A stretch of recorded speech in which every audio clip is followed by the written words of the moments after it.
sin límites, porque tu vida es hoy, con el doctor Rafael Ramos.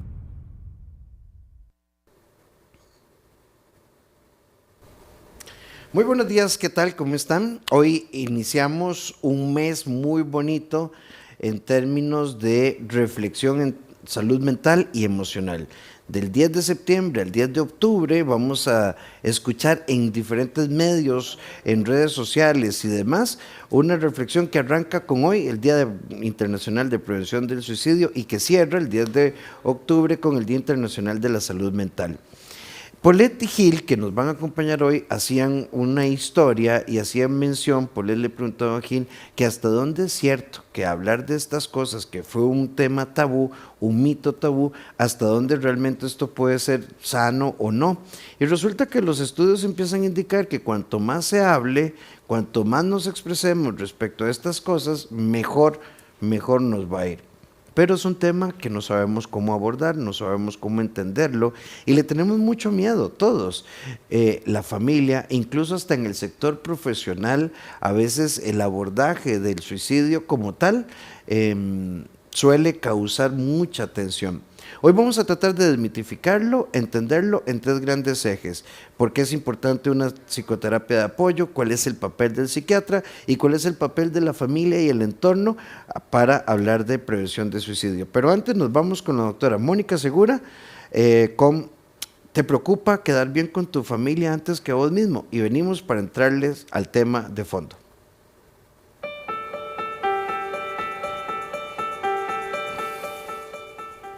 A veces nos preocupamos quedar bien con nuestra familia antes que a nosotros mismos. Y eso nos pasa porque en el contexto familiar a veces hay culturas, diálogos, argumentos, tradiciones, donde sentimos que si no complacemos van a evaluar nuestra forma en que los amamos o vamos a quedar desaprobados por ellos. Y quiero invitarte a que salgas de las culpas, de esos conflictos emocionales donde no puedes ser tú auténtico. Es mejor que busques la autenticidad, la correspondencia, el respeto mutuo. Y sí, vamos a tener diferencias, no siempre vamos a pensar igual, pero la persona que realmente te ama, te valora y te aprecia no va a tratar de cambiarte, de manipularte, de coaccionarte o de hacerte sentir mal. Hay que ir mostrándole a la familia que nosotros somos personas que amamos y que si no complacemos no quiere decir que no los estamos apreciando, es que tenemos autonomía, libertad, tenemos capacidad también de transformar nuestros espacios y hay diferentes formas también donde podemos corresponderles, podemos compartir y no necesariamente es que eso es desinterés o indiferencia. Así que salgamos de esos argumentos de culpa y busquemos siempre puntos de encuentro donde ambos nos sintamos bien.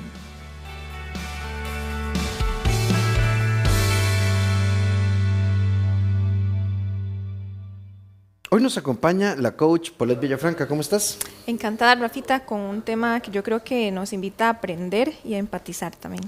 El doctor Gilbert Carazo, ¿cómo estás? Muy buenos días, contento de estar por acá, dando importancia y relevancia a la educación de temas fundamentales. Los queremos hacer tabú, quisiéramos hacernos de la vista gorda, pero tenemos que ponerlos sobre la mesa para hacer una sociedad empática, preventiva y que cuida realmente la salud mental. Así que muy importante esto que vamos a conversar hoy. Y bueno, y muy feliz porque ya ustedes lo conocían, pero tenía tiempillo de no venir, ya lo recuperamos, ahora no lo vamos a soltar otra vez, al doctor Mauricio Campos, psiquiatra, quien además es una, diría yo, de las autoridades de académicas, investigación, promoción y formación en el tema de suicidio. Es un honor compartir con vos. No, muchísimas gracias más bien, Rafael, siempre muy agradecido y muy honrado en la invitación y pues también con tan maravillosos compañeros, colegas, ¿verdad?, que están aquí en el día de hoy, pues conmemorando un día muy importante, el 10 de septiembre, el Día Mundial de la Prevención del Suicidio, que pues desde hace ya bastantes años, desde el 2003, se ha propuesto por la Organización Mundial de la Salud para poder desarrollar todo lo que son proyectos preventivos y promoción de la salud correspondiente a la parte de hablar, como vos lo dices, y quitar el estigma a un tema tan importante como el suicidio.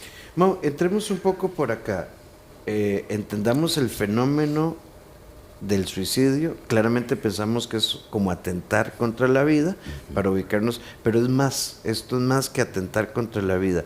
¿Cómo se explica y cómo se entiende el por qué de una persona llega ahí y señales de alerta que debamos considerar. Claro. Rafael, mira, esto que decías ahorita, ¿verdad? Que comentabas al inicio, es muy importante porque consideramos que la palabra sana, ¿en qué sentido? Que hablar precisamente, más bien antes se consideraba que hablar sobre el suicidio podría motivar a que algunas personas lo pudieran cometer, ¿verdad? Entonces los profesionales en sí no tendían a hablar sobre esto, pero lo que sabemos ahora es que mueren más personas por no hablar del suicidio que por hablarlo, y cuando hay que hablarlo de forma correcta. Entonces esto que estás comentando es muy importante porque el fenómeno del suicidio es un fenómeno que llamamos a nivel multicausal. ¿Qué significa esto? Que necesitamos el apoyo de la parte psicoterapéutica y que los psicólogos intervengan porque hay aspectos psicológicos en esto, que hay aspectos sociales, que hay aspectos que tienen que ver con la parte de motivación, que tiene que ver con la cultura, que tiene que ver con la parte hasta política, hasta cómo se maneja un país, hasta qué oportunidades hay o cómo se desarrollan las habilidades para la vida, que tiene que ver con suicidio, pero también tienen que ver con aspectos neurobiológicos. Entonces es ahí donde la parte de medicina y de psiquiatría también interviene en todos estos aspectos y por ende pues nos hace, yo creo que ninguna temática o ninguna problemática hace que tengan que unirse de esfuerzos digamos intersectoriales e interdisciplinarios como lo hace precisamente la prevención del suicidio.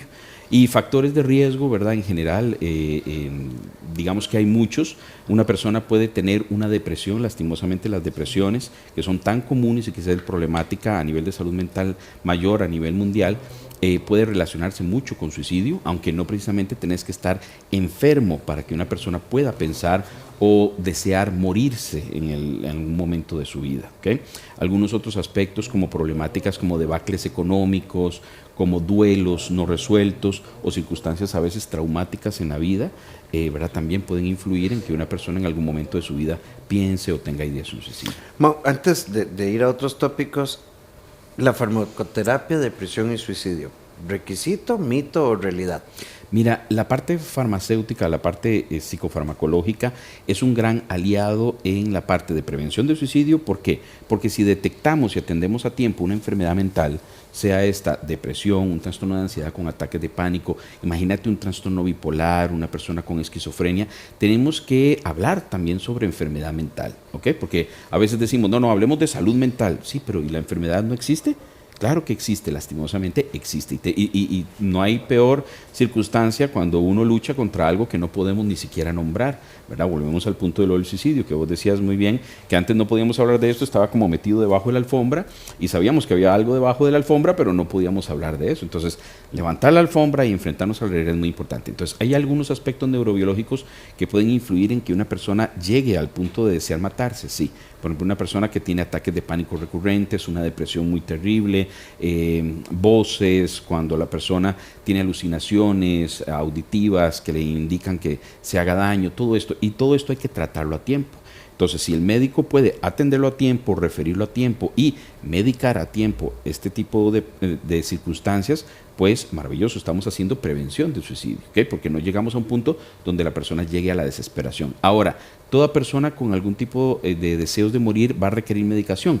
No precisamente, ¿okay? Porque el apoyo psicológico, el apoyo de las redes, el apoyo cultural, el apoyo religioso, espiritual, hay muchas personas que no llegan a nuestros consultorios, que se sostienen a base de todos estos apoyos y salen adelante, ¿okay? Pero sí, no debemos poner mitos, ¿verdad? Sin fundamento a que, digamos, tengan las personas miedo de que en algún momento tengan que ser valorados por un profesional en salud mental, sea este psicólogo o sea este psiquiatra, para poder llegar a la solución, ¿verdad? Y a poder atender adecuadamente un caso. Sí, Gil, y después voy con Poli en esto. Hablándole, Gil, a tal vez alguien nos esté viendo que tenga una ideación suicida, una depresión, una sensación incómoda en el alma que lo desconecta un poco con la esperanza. A veces la persona en esta condición dice, a mí nadie me puede ayudar, ¿qué me puede aportar una terapia? Sí, detrás de esta idea de nadie me puede ayudar está la idea de nadie me va a entender, no va a comprender lo que yo estoy pasando. Y por el contrario, más bien quisiera hasta retarles de corazón, ¿verdad? Un reto de decir, dése la oportunidad de hablar, de ser escuchado. Tal vez se va a sorprender, se va a llevar la grata sorpresa de que sí va a encontrar comprensión y entendimiento, de que no es algo que le pasa solo a usted, y hay muchísimas personas que también han atravesado y están atravesando por dolor, por desesperanza tan importante, que hasta han perdido el sentido de vida, hasta han pensado que será mejor un descanso, el dejar de estar por acá. Y este concepto de humanidad compartida, ojo, lejos de aquel mito absurdo de que mal de muchos, consuelo de tontos, nada que ver. Por el contrario, entender que en la humanidad compartida hay dolores que muchos sufrimos, y puedo saber que muchos han salido de ahí, que muchos han encontrado apoyo y que yo podría ser uno de ellos, más bien es un abrazo de esperanza. Así que yo le retaría, le invitaría a que por lo menos se dé la oportunidad de que, aunque pensaría que nadie lo va a entender, que nadie lo va a ayudar, se dé el chance de conversar. Tal vez hablar con un psicólogo o con un psiquiatra pueda sentirse un poquito amenazante, porque nunca ha ido, y yo entiendo, la primera vez puede ser difícil. ¿Por qué no empieza con una persona de mucha confianza?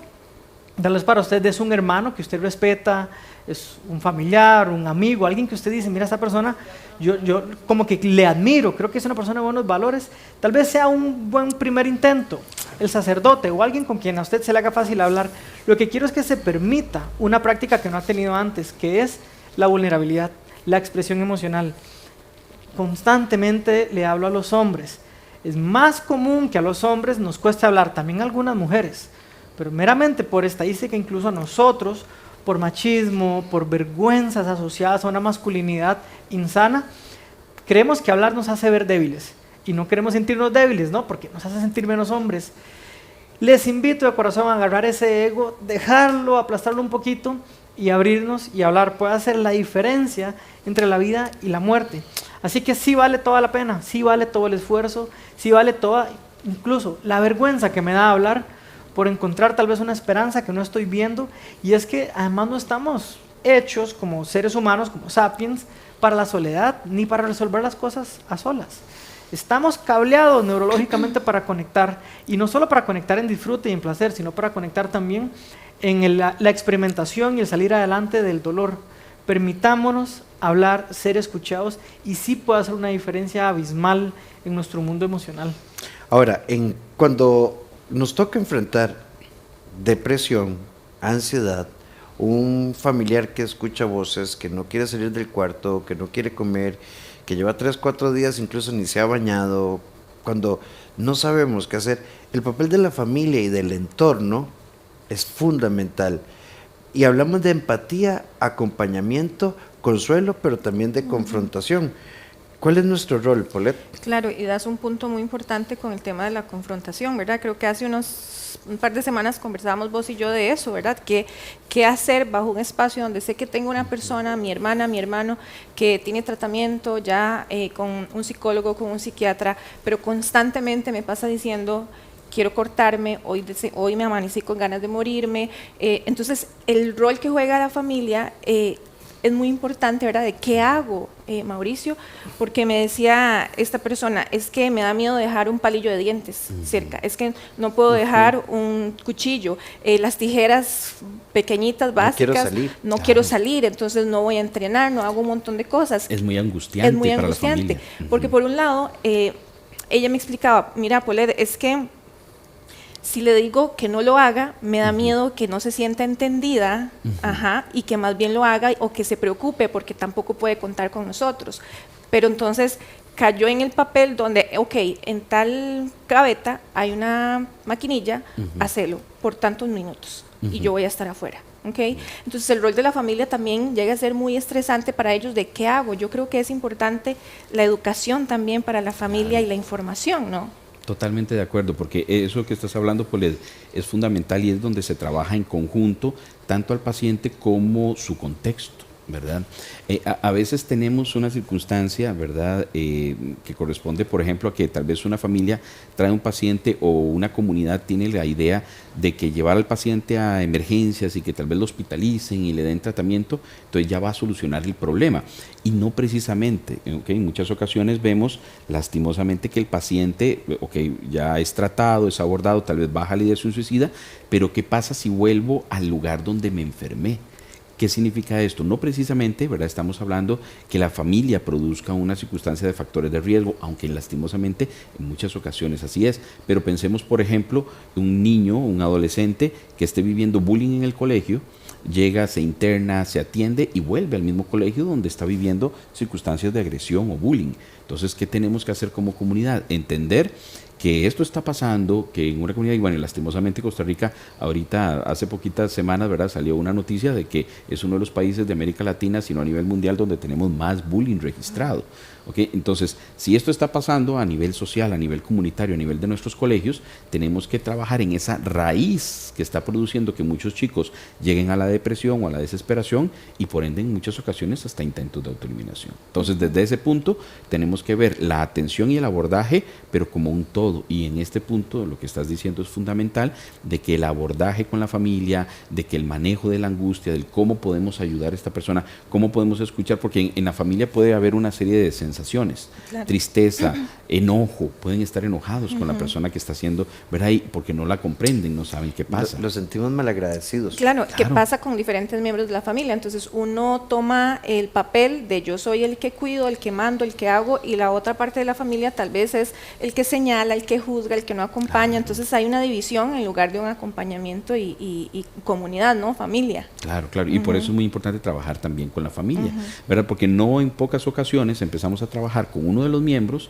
y nos damos cuenta, doctor, pero es que eso que él tiene, yo lo tengo desde mi último embarazo, una depresión que vengo arrastrando, o un papá que nos empieza a hablar de su alcoholismo y dice, doctor, pero es que yo he tratado de que mi hijo no viva lo que yo viví con mis propios papás, ¿verdad? Que fue agresión, violencia, o hasta a veces nos damos cuenta de circunstancias de abuso que han habido a nivel de familia, ¿verdad? Anterior. Entonces, pues lo más enriquecedor cuando un proceso así, porque uno dice, qué difícil, de una circunstancia, de un intento de autoeliminación se puede aprender algo. Bueno, increíblemente sí, ¿verdad? La gente es tan resiliente que podemos empezar a trabajar con un adolescente, con un joven, y cuando la familia verdaderamente se involucra, empieza este chico a recibir psicoterapia y la familia a veces se abre hasta terapia familiar, empezamos a ver que papá también necesita ayuda, que mamá, que los hermanos. Hace algún tiempo tuve la circunstancia de una familia que era sobreviviente de un duelo por suicidio de uno de los muchachos, y que de una u otra forma una de las hijas también presentó, doctor, pero es que yo no solamente cuando mi hermano murió fue difícil, sino que ya yo venía mal y hasta pensando en suicidarse previamente al suicidio de su hermano. Entonces, de eso se da cuenta. En este marco también hay un gran tema. Hoy deberíamos hacer un programa de unas 3 horas para que nos alcance, pero ¿verdad? Porque hay tantos ejes, y es sentirnos culpables. Yo no me di cuenta que por él lo iba a hacer, porque hay síntomas que son evidentes y a veces minimizamos, pero también, Gil, a veces una persona estuvo en una depresión y de un momento a otro uno me levantó, está bien, y uno dice qué dicha, y nos sale con un intento suicida y nos sentimos muy culpables. Sí, hay un principio fundamental de sabiduría, no solo psicología moderna, de sabiduría en la historia humana, que es la comprensión del poco control que tenemos de las circunstancias, ¿verdad? De la espiritualidad, desde la filosofía antigua. Entender que no somos capaces de controlar todo alrededor es muy importante, incluso vivir con mayor resiliencia al desapego de aquello que no puedo tener en mis manos es importante. Igual, cuando hablo de algo material, pues con un poquito de trabajo emocional sería fácil que me importe menos lo material para sentirme bien conmigo. Pero cuando hablamos de cosas humanas es más difícil, ¿verdad? Aquella idea de que yo no dependo por completo de mi pareja o de mi validación social para sentirme bien conmigo, ya es más retador. Y cuando hablamos de que una persona que amo quiere atentar en contra de su vida, todavía más difícil no experimentar una culpa. Pero aún así estoy haciendo esta línea para decir, por más que nos va a afectar, al final del día no tenemos el control por completo de lo que los otros hagan, solo de cómo respondemos, cómo acompañamos y qué hacemos. Y es un recordatorio amable de que estar presentes, ser empáticos y comprensivos está en nuestras manos, pero definir el comportamiento del otro nunca lo vamos a poder hacer. Y en la vida habrá tragedias, desde un intento o hasta alguien que logre quitarse su vida y no está en mis manos. No va a ser fácil manejar ese tipo de culpa, requiere acompañamiento profesional, pero ante este ejemplo, mira, no me imaginaba que mi hijo tuvo un intento o me di cuenta que se autolesionó porque le encontré unos cortecitos en el brazo. La culpa nos podría hundir un poco más. Invitaría, y hablo de este concepto que igual viene un poco de la tradición budista, sin hablar de religiones, pero la autocompasión, que es trabajar con amabilidad y con comprensión y atención a lo que está pasando, sin maximizarlo ni minimizarlo, simplemente atenderlo. Entonces, podemos conectar en el dolor y no tener la idea de que si mi hijo o la persona que está a la par mía está sufriendo, yo tengo que estar fuerte y tengo que saber qué hacer. Hasta se vale decir, mira, vengo llorando, vengo con el corazón roto porque no me di cuenta, porque no lo vi venir, no supe qué hacer y ahorita mismo no sé qué hacer, pero lo que sé es que aquí estoy, aquí voy a estar con vos, y ahí empieza el camino. Vamos a buscar ayuda con profesionales, especialistas que nos guíen, que nos dirijan, pero la posición es esa. Aquí estoy y sí, no supe, no lo vi venir. Y se los digo hasta como un poquito de alivio, muchísimos padres y personas no lo vieron venir, muchas veces no se supo, no hay una fórmula para todos, ¿verdad? Desde alguien que su hijo o la persona cercana avisó y no le di importancia, dije, no, está queriendo llamar la atención, hasta el que jamás se lo imaginó y pasó. Yo quisiera debatir un poco la culpa y decir, no tenemos tanto control de lo que pasa, pero sí podemos responder desde un lugar de acompañamiento, de cercanía, buscando el apoyo también de los profesionales, porque no tendríamos por qué saber manejar esto.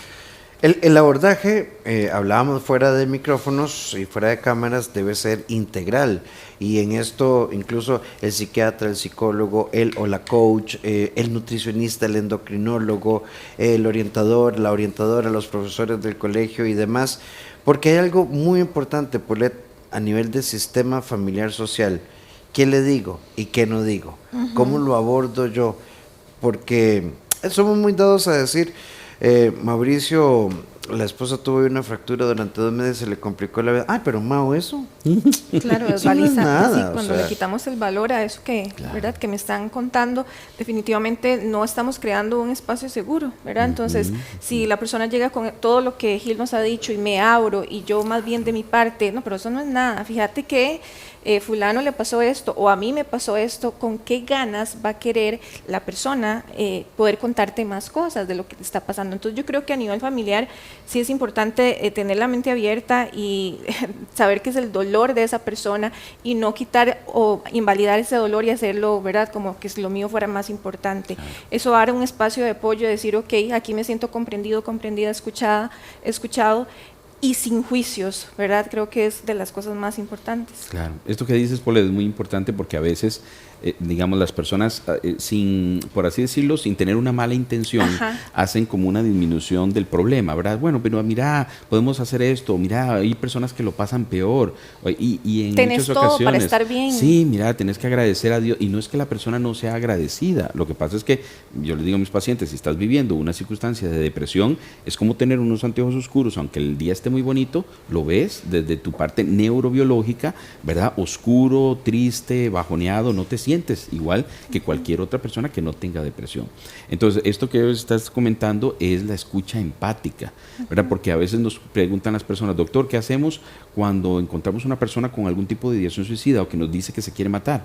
Bueno, primeramente, mantener la calma y escuchar, más que lo que tengamos que hablar. Maravilloso cuando nos hemos entrenado y sabemos o podemos más o menos tener idea de qué podemos decirle a la persona, pero si nos sentimos un poquitito inseguros en ese aspecto, lo principal que podemos hacer y lo mejor que podemos hacer hasta cualquier profesional es tener una escucha activa, o sea, escuchar lo que la persona nos está diciendo, decirle, ¿y cómo te sentís con eso? Y bueno, coméntame un poco más, ¿te sientes bien? Bueno, entonces que nos abra más bien la idea de toda esta lucha, ¿verdad? Del eslogan, por así decirlo, a nivel del Ministerio de Salud y a nivel del Día Mundial de la Prevención del Suicidio, es escuchar salva gente.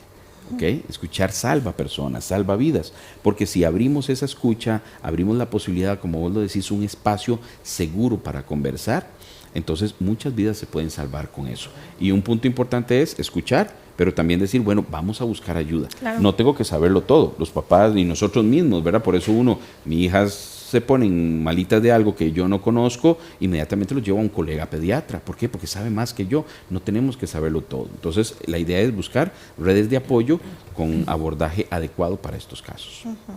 Sí, yo diría escuchar, no minimizar ni desestimar. Exacto. Yo creo que esas son claves importantísimas de este proceso, porque somos muy, muy dados a desestimar. Ya casi vamos a venir con los mensajes que hay en nuestro Facebook. y los vamos a empezar a compartir. Recuerden que en nuestro Facebook FIDECR en vivo muchos mensajes van en el sentido de que qué bueno que estamos tocando estos temas, pero vamos a consejos prácticos. Yo no sé si puede haber consejos prácticos. Lo que sí creo, Gil, es que hay que trabajar conexión consciente. A veces, como vos decís, no tenemos todo en control, pero creo que a veces en casa somos desconocidos. Pienso en los últimos casos de bullying, el chico que le ponían, creo que el San Carlos. San Carlos, el otro chico que perdió un testículo. Y obviamente esto llega a ese momento, pero yo tengo que observar a mi hijo cuando se repliega, cuando se retrae, cuando no quiere ir, ¿verdad? Cuando si antes se levantaba con ganas. Yo creo que la conexión consciente sí nos ayuda mucho y vivimos en un mundo que nos distrae mucho. Sí, la atención es fundamental. En los vínculos, para que sean sanos, para que haya conexión profunda, la atención y el tiempo. Yo sé que es difícil, tenemos papás y mamás que trabajan, que tienen muchas responsabilidades, entonces ni siquiera lo decimos para generar culpa, solo para generar conciencia de que es importante prestar mucha atención. Usted conoce a sus hijos como casi nadie, ¿verdad? Si un chico era altamente extrovertido y apuntado y estaba en todos los clubes y de pronto ya no quiere ir al colegio, ya no quiere hacer nada, en cambio, ¿verdad? Si siempre ha sido introvertido, pues es diferente. Entonces prestar mucha atención es importante y ojo, hacer preguntas, ¿verdad? Porque a veces sabemos que escuchar es fundamental, pero a veces los chicos no hablan, a veces las personas, a veces los hombres sobre todo no hablan. Entonces una manera muy respetuosa y asertiva de entrarle es hacer preguntas. Ay, qué pereza, que hay que sacarle las cosas con cucharada. Bueno, sí, en este caso sí, porque lo que necesito que hable para conectar es fundamental. Entonces el arte de hacer preguntas nos ayuda a entender. Otra forma, además de hacer preguntas, es establecer yo el puente de vulnerabilidad. Yo me siento y le cuento a mi hijo, como en la adolescencia, en algún momento me sentí de esta manera, le cuento una experiencia personal honesta, tal vez abra una puerta para que él diga, mira, me siento parecido, o es diferente, pero me conecta a esto. Entonces, la cercanía es fundamental. De nuevo les insistimos, no tiene que saber cómo manejarlo a la perfección, pero sí estar cerca. Hay temas más complejos que otros en la salud mental. Tal vez algún nivel de estrés, una preocupación importante, alguna tristeza importante, se pudo sobrevivir a solas. Pero hay temas en los que necesitamos el apoyo profesional. No es lo mismo tener un dolor de estómago que tener una intolerancia a alguna comida donde voy a necesitar un apoyo profesional. En temas de salud mental también, ¿verdad? Hablamos mucho de la validación emocional, de que la persona sienta que es importante, que yo no le diga como eso no es nada, pero esa misma persona no sabe cuál sí es el grado de dificultad o de malestar o de dónde viene. Una persona, o sea, mucha gente se nos sienta en consulta y nos dice, vea, yo tengo todo para estar feliz y no estoy, entonces soy una malagradecida con la vida o con Dios, con lo que crea. Y eso es tan ingrato, ¿verdad? Eso es como que yo diga, yo como bien y me sigo enfermando, ¿seguro es que soy una mala persona? No tiene ningún sentido. Hay algo que no he descubierto, que no está bien, y en terapia, en consulta, poder entender si de pronto tengo un problema de obsesión, si tengo un problema químico, si tengo algo que no sé, y una vez que sepa, lo voy a poder tratar adecuadamente para salir de ahí. Vamos a ir con algunos mensajes. Sí, dice Katiana Porras, qué bueno que traten estos temas. Aquí en Atenas es muy preocupante la situación de los suicidios que hay actualmente.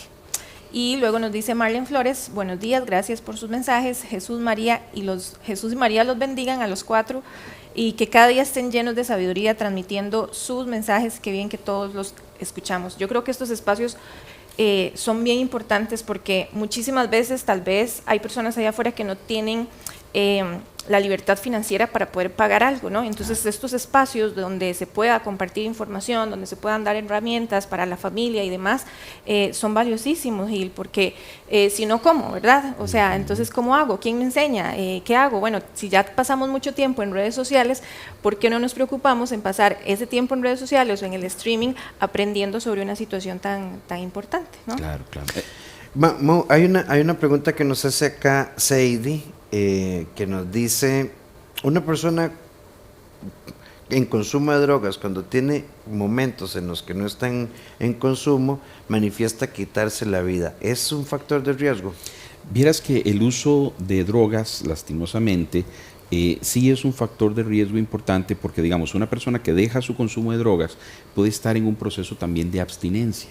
¿Okay? Digamos, por ejemplo, cuando se deja la droga, digamos, sin ningún apoyo terapéutico o hasta a veces farmacológico que pueda regular todos los síntomas que produce el síndrome de abstinencia, puede aumentar también el riesgo suicida. Y lastimosamente, muchos de los intentos de autoeliminación se dan en medio del uso de alguna droga, de alcohol, de droga, de diferentes tipos. Entonces, sí se ha visto como factor de riesgo. Entonces, las personas que estén teniendo un problema con el uso de drogas, es importante que puedan tener apoyo. Yo sé que la parte del apoyo familiar es fundamental, pero también el apoyo desde el punto de vista profesional, con profesionales tanto en psicología, en medicina, en psiquiatría, que tengan especialización, por ejemplo, en farmacodependencia, es muy importante porque es todo un área, ¿verdad? Todo un área de atención lo que es la parte de adicciones.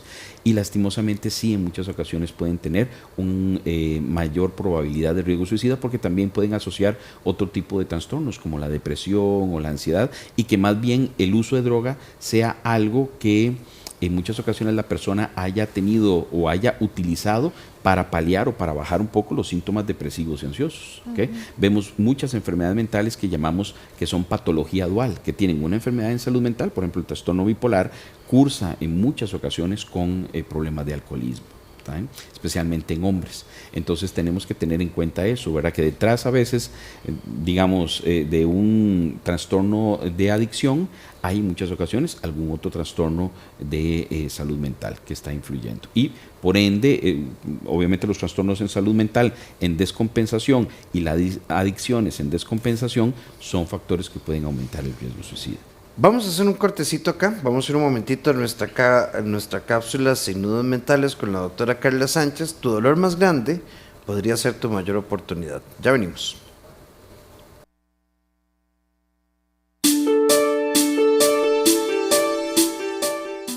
El camino para transformar las experiencias dolorosas no es sencillo ni es fácil, es un proceso que implica mucha reflexión, mucha autocompasión, entender que lo que hicimos lo elegimos en su momento desde lo que teníamos, ¿verdad? Desde nuestra posición. Y eso nos puede brindar la oportunidad de extraer experiencias que nos eviten posibles futuros dolores. Lo cierto es que es una elección, podés elegir todo ese dolor para transformarlo en un aprendizaje de vida, rescatar lo bueno, aprender de lo que te dejó para evitar tener que volver a pasar por una circunstancia tan dolorosa como la que viviste.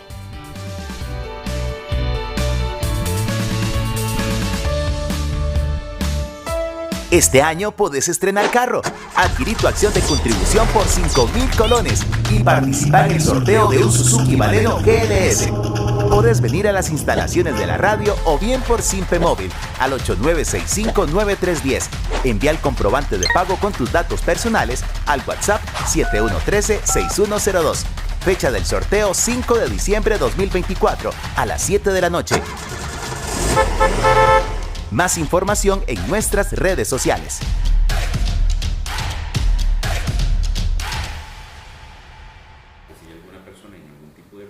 Vamos. Ven, ya lo saben, estamos pidiendo tu colaboración, participa en la rifa de este vehículo y aparte de tener la posibilidad de ganarte este vehículo, recuerda que con la compra de cada acción, todas las plataformas de medios que tenemos en streaming, en FM y en señal de televisión nos permiten invertir en mejoras para poder llevarte este y otros contenidos a lo largo y ancho de todo nuestro país, así que esperamos que puedas conmoverte. Tenemos más mensajes y muchas preguntas, de hecho.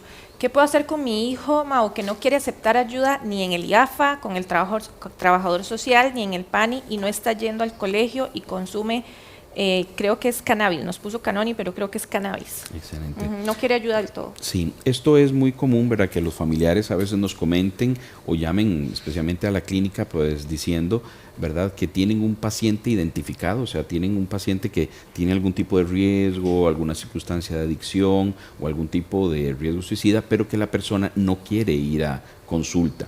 Recordemos que precisamente todo lo que estamos haciendo a través de hablar de estos temas es quitar el estigma con respecto al suicidio y el estigma con respecto a la salud mental.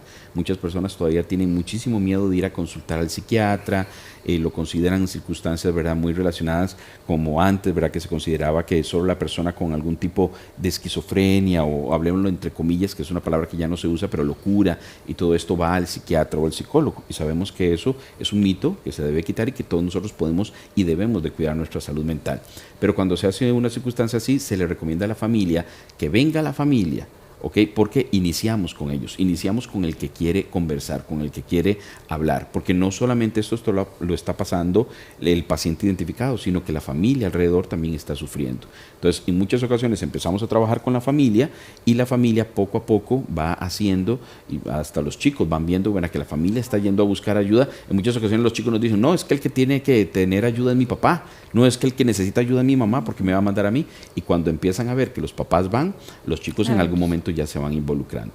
Igual, cuando hay problemas de adicción, esto se convierte en una dificultad mayor porque en muchas ocasiones la persona con adicción no lo ve inicialmente como un problema para él, ¿verdad? Acuérdense que pasan por diferentes procesos ahí o etapas, ¿verdad?, de contemplación o precontemplación de que si tengo o no un problema. Entonces a veces lleva tiempo hasta que la persona acepta ayuda. Nos dice Lucy Gil, hablando de control, yo estoy pasando por algo que es muy desgastante, pero confío en Dios que tome el control porque yo como madre no puedo tener el control de todo lo que hace mi hijo. Sí, bueno, no tenemos data más específica de la situación, si es un tema de ideación suicida o drogas o irresponsabilidad, pero sí recordar algo fundamental. Como padres la relación todavía es vertical. Sí, el padre que provee, que da techo y comida, sí tiene reglas y sí tiene la capacidad de establecer límites y consecuencias. Hablamos de no utilizar ningún tipo de violencia o agresión como un castigo, pero sí deben haber reglas. De hecho, otro mito, ¿será que si soy estricto? De nuevo, estricto no es ser agresivo, para nada, pero si tengo reglas y consecuencias firmes, ¿será que me van a dejar de querer mis hijos? ¿Será que van a ser inseguros, que van a tener baja autoestima? Por el contrario, piénselo. Si estoy yo en el trabajo o en un nuevo reto, cuando yo tengo límites, reglas claras, cuando yo sé lo que se espera de mí, voy a sentir más seguridad porque sé cuáles son las reglas de juego. Cuando no, cuando hay ambigüedad, eso genera más ansiedad, más angustia.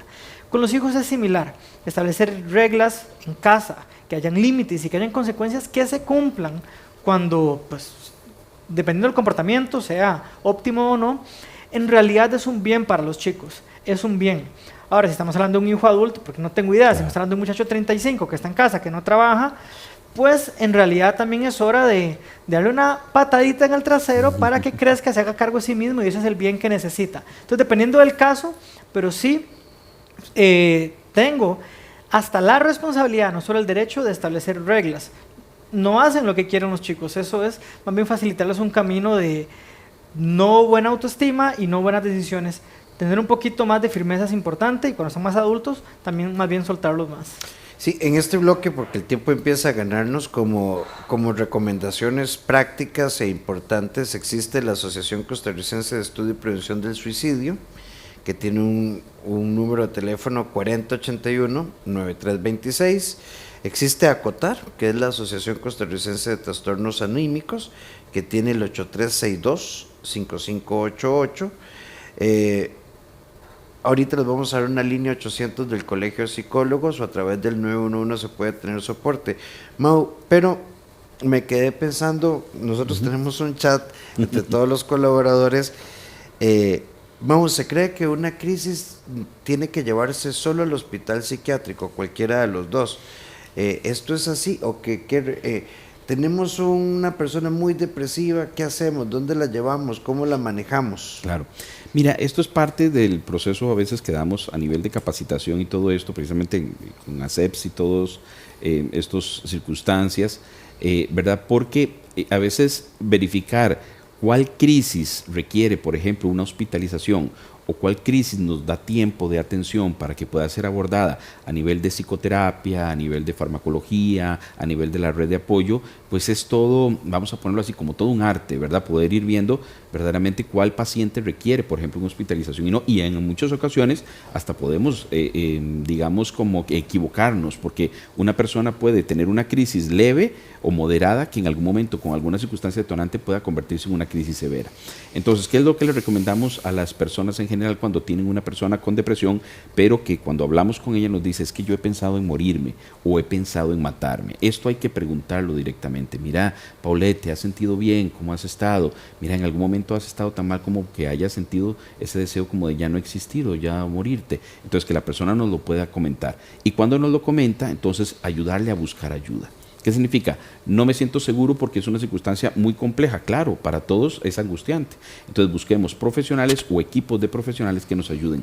Ahorita a nivel de Ministerio de Salud, que sentimos que el Ministerio de Salud a nivel de Costa Rica se ha puesto la camiseta en prevención de suicidio y hay una serie de ILAIs y IRAIs, que son estas instancias locales, instancias regionales de atención a riesgo suicida.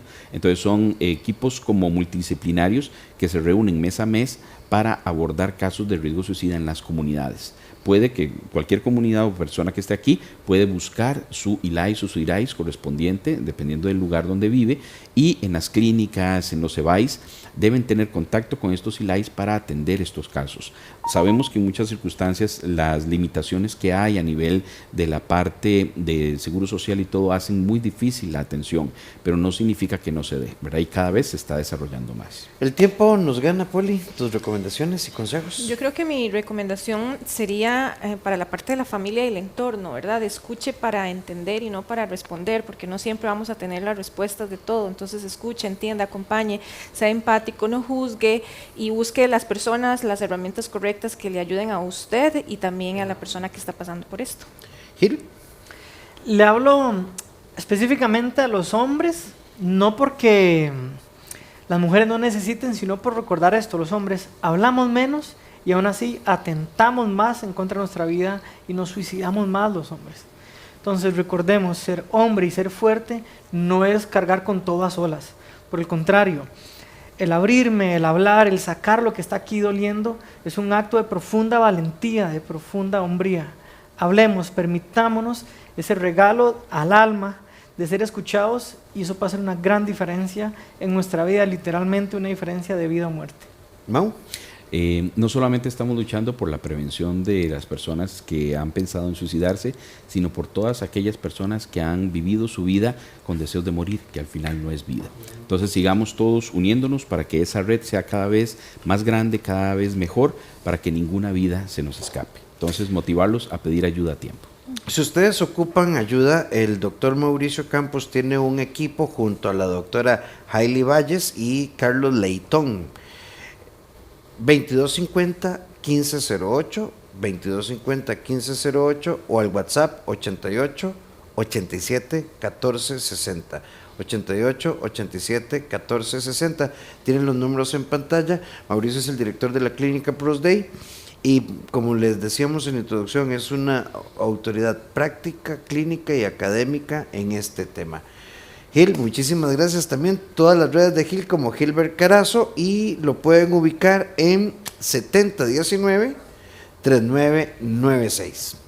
Encantado, gracias por el espacio. Y Paulette Villafranca, ya ustedes saben, Paulette Villafranca en todas sus redes, 6292-9226. A todos muchísimas gracias por conectarse con nosotros. Recuerden que también en el CEDI somos un equipo en salud mental y emocional, 2290-1383 o al WhatsApp 88-81-1304. Gil, Mauricio, Poli, muchísimas gracias por abrir el espacio para crear este foro y hablar de suicidio, no solo porque es el día, sino porque es un tema que hay que seguir tocando. Muchísimas gracias, encantada. Rafael, por la invitación de verdad. Nos vamos con nuestra sección Vuela Alto, con la doctora Silvia Cruz, cómo hacer un balance entre los hijos y la vida en pareja y motivarte e incentivarte a apoyarnos en la rifa de este vehículo, porque con cada acción no solo tener la posibilidad de ganarte el carro, es que contribuís a que podamos seguir sosteniendo nuestra señal con la calidad habitual que te llega y poder seguir creando espacios de formación emocional que estamos seguros que te van a dar herramientas para la vida. Nos vemos la próxima semana.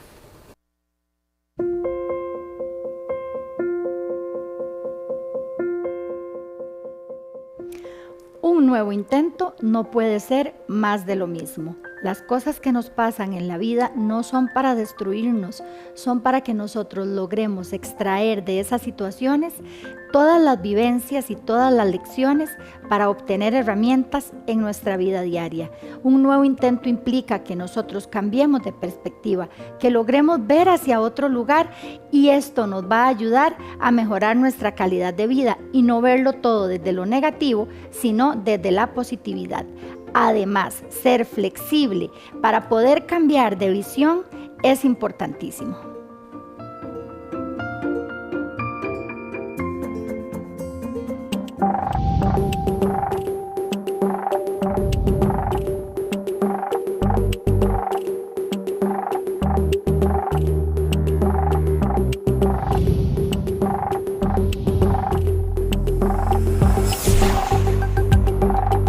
Sin límites, porque tu vida es hoy, con el doctor Rafael Ramos.